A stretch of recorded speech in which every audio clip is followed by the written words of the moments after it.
So one day Ephraim comes into my office and he says to me, like all the rest of the employees had gone out for the day.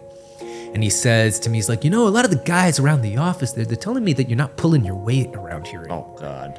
And I'm like, what are you talking about? The contract's going great. Yeah. We're delivering 4 aircraft loads a week. The money's rolling.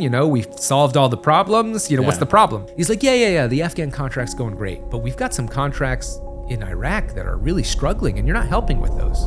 And I said, but I'm gonna work on a commission basis. I'm not one of your employees. Yeah. You want to give me a piece of those contracts? I'll work on them. He's like, oh, don't be crazy. You didn't help us win those contracts. Why should I give you a piece of them? I'm like, then why should I help you with them? Yeah. And he's like, well, because, if those contracts go down, the entire company could go down and that could take the Afghan contract with it. And I'm like, you got to watch out for the company.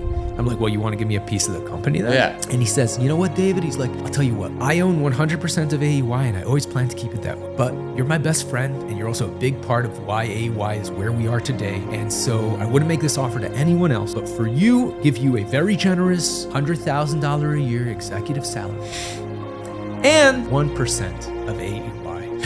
And I'm like, well, the Afghan contract, I get 25% of that. And that's the vast That's majority. going to make us like 90% of the money we're going to make over the next few years. Yeah. And I'm set to make $15 million from it. So I appreciate your $100,000 salary, but I'll stick with my $15 million. Yeah, right. Thank you very much, but no thank you. Clear and obvious. Yeah. And he says to me, he's like, well, how about 0? That's the only offer on the table. Of the 15 million? He's like, you either take the 1% of AEY and $100,000 a year, or I'm giving you nothing. And I'm like, we have agreement. He's like, well, that's the only offer on the table. Are you kidding me? Yeah, that's what he says to me. And I'm like, well, go fuck yourself. I'll see you in court. Oh and my I walk God. out, and that was the last day I worked at AEY.